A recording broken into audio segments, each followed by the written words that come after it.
Donald John Trump, Life Before the Presidency. Donald John Trump was born on June 14, 1946, the fourth of 5 children of Mary Ann McLeod Trump and her husband, Frederick Christ Trump Sr. Trump's mother was born in Scotland and emigrated to the United States in 1930. His father was born in New York City, the son of German immigrants. During Trump's childhood, the family lived in an upscale community of the Queens borough of New York City known as Jamaica Estates.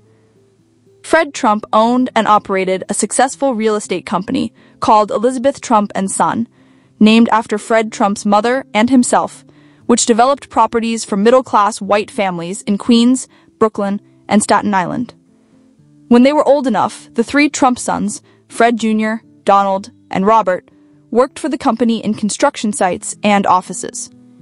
The Trump's daughters, Elizabeth and Marianne, did not work for the family business. Donald and Robert Trump eventually became involved in their father's business as adults. Their brother, Fred, became an airline pilot and died of alcoholism in 1981. Donald Trump cites his brother's ultimately fatal battle with addiction as the reason he does not drink. Robert died in 2020, and Marianne died in 2023.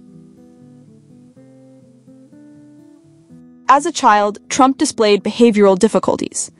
He was a pretty rough fellow when he was small, his father later remembered. In an effort to instill a sense of discipline, his parents enrolled him at age 13 in the New York Military Academy, north of New York City. Trump reported that he enjoyed the drills and lifestyle, but the academy marked the extent of his involvement with the military. He enrolled in Fordham University in New York City and then transferred to the University of Pennsylvania, where he earned a bachelor degree in economics through Penn's Wharton School of Finance and Commerce in 1968. During the Vietnam War in the late 1960s, when Trump was in his early 20s, he used college and medical deferments, due to a physician's diagnosis of bone spurs, to avoid being drafted into the armed forces. When the United States instituted a draft lottery system in 1969, an effort to make conscription more random and less dependent on exemptions, Trump's birthday was number 356 out of 366 in the lottery. He was not called into service. Trump began his business career while still enrolled in college, investing in Philadelphia real estate. Upon completing his undergraduate education in 1968, he returned to New York and joined his father's business full-time. Public criticism and scandal marked Trump's early career. In 1973, the U.S. Justice Department accused the Trump Company of discriminating against African-American would-be renters. Although the company did not admit wrongdoing, it settled the matter by agreeing to rent more apartments to black tenants.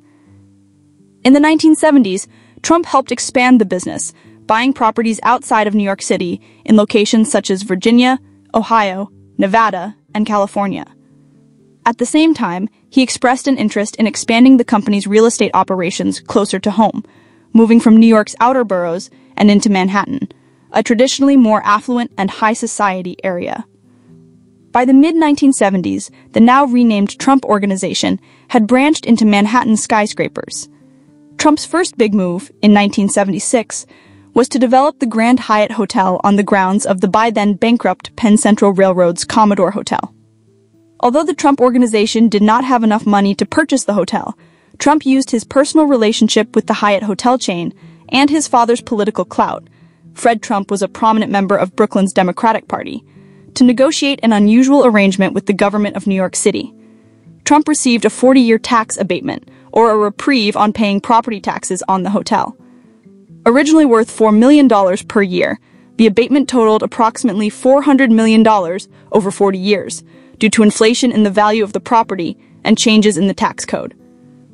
He then used the promise of those savings to persuade the Commodore to sell to him and Hyatt to partner with him.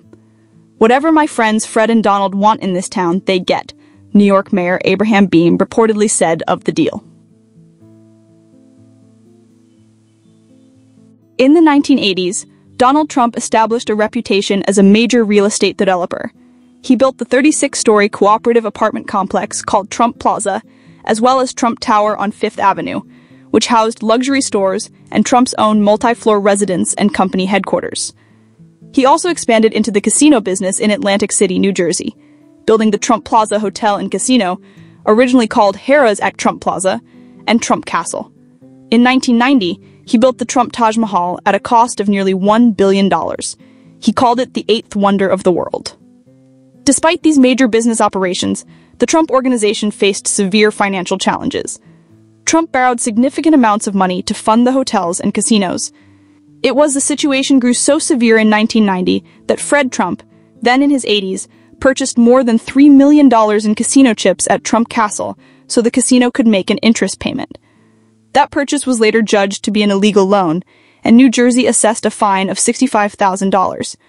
Two Trump-owned companies filed for bankruptcy during this period, the Trump Taj Mahal in 1991 and the Trump Plaza Hotel in 1992. An unflattering biography of Donald Trump, published in 1993, was titled Lost Tycoon and declared that he has become a public laughingstock in the wake of his business failures. In the years that followed, Trump used bankruptcy protection to reconfigure the debts of the many companies that comprised the Trump Organization, successfully making debt payments even as he accumulated more total debt at higher interest rates. As he explained, looking back in 2011, "I've used the laws of this country to pare debt." He also formed a publicly traded company, Trump Hotels and Casino Resorts, both protecting himself from financial liability and allowing him to sell shares to the general public. He initially owned 56% of the stock, giving him a majority, and thus total control of the company, which acquired several of the Trump Organization's properties and companies. In 2004, the company was unable to pay its loans and had failed to turn a profit. It entered bankruptcy protection, and Trump reduced his stock holdings to 27%, giving up an active role in the company. Trump himself blamed the general decline of Atlantic City for his company's failures, although critics pointed out that his casinos had never done well, even when Atlantic City's gambling economy had been strong. Efforts to revive the company failed, and it entered bankruptcy again in 2009 and 2014. By the time Trump announced his campaign for president in 2015, his gambling businesses had entirely ceased operation. Shareholders in the company lost their investments, and many vendors and creditors suffered losses, but Trump's personal financial losses were mitigated by his financial and legal actions. During his tumultuous business career, Donald Trump retained the public appearance of high-flying success.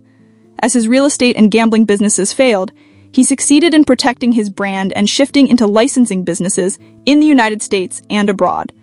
In 2004, the New York Times noted, "His name has become such a byword for success that even the most humiliating reverses barely dent his reputation. The rules that govern others just don't apply to Trump." Working with ghostwriters, Trump published a number of how-to and business advice books, including the widely read Trump, The Art of the Deal, first released in 1987. He licensed the Trump name to golf courses, hotel resorts, and branded products from steaks to vodka to bottled water. From 1996 to 2015, he was an owner of the Miss USA, Miss Teen USA, and Miss Universe beauty pageants. In 2015, television broadcasters Univision and NBC declined to broadcast the pageants in response to Trump's racist attacks on Latin American immigrants during his presidential campaign. The next year, Trump announced that he had settled lawsuits with them and sold his stake in the pageants.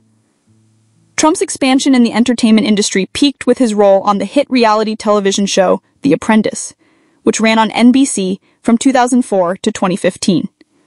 Trump played himself on the program, which pitted would-be business leaders against each other in a series of challenges.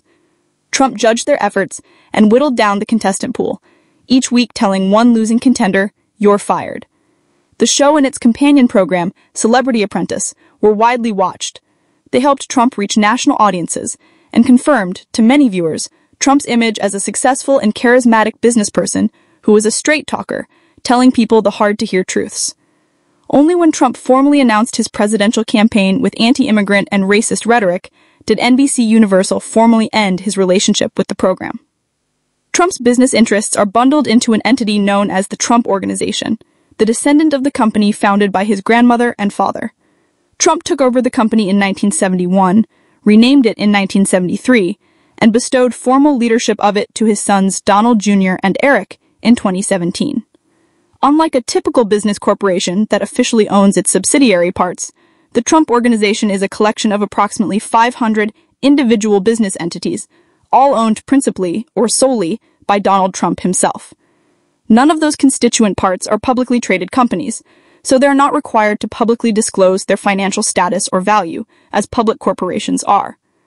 Since Donald Trump, in a departure from recent precedent, dating back to President Richard Nixon, never released his personal income tax returns, a complete assessment of the Trump Organization's finances has proven impossible. By the time Donald Trump was first elected president in November 2016, the Trump Organization owned a vast number of companies, products, and licensing agreements. These holdings included at least a dozen golf resorts in the United States and 5 abroad, 8 U.S. hotel properties and 6 abroad, and dozens of other real estate holdings around the world. In August 2016, the New York Times reported that his real estate holdings held